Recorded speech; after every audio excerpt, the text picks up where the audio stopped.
ang inyong muling wedding na ito. Lord, we pray right now in the name of Jesus. Tinadalain ko pa rin siyang muli si Karen at si Brother Geraldo. Pagpalain niyo po ang muling pagsasama nilang ito na humarap sa iyo sa banal na matrimonyo ng kasalang ito.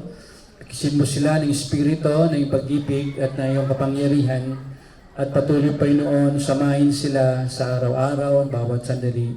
Sama sila pumunta, manatili pa noon ang buhay na Espiritu ng pag-ibig at ang kasabikan sa isa't isa ay manatili at anumang Panginoong Diyos na balakid na agaw nito ay walang kapangyarihan at pinagbabawal namin ito sa pangalan ng Jesus.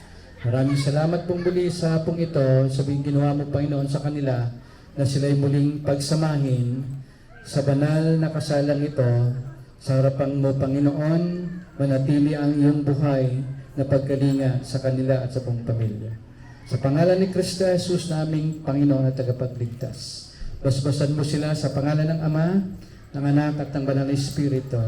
Sa pangalan ni Jesus. Amen.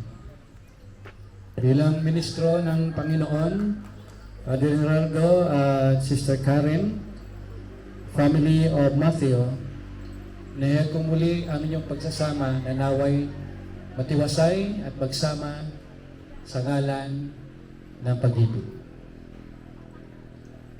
Ang kasalang ito ay tinatapos ko sa harapan ng lahat ng narito. Ako si Bishop Rosaldo Balmasida, pinagpala kayo ng Panginoon at sumainyo ang Panginoon. Kiss the bride.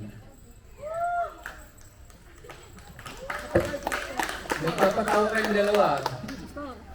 Ano ha? Okay lang. Lips to lips, hindi miso-miso.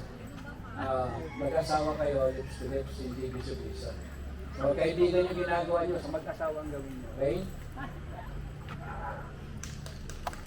Ayan, di ba? Congratulations. Ayan.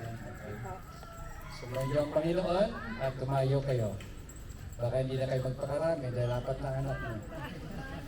Okay, God bless you. Ito na lang tayo, tapos na po ito. God bless. Pictorial pa.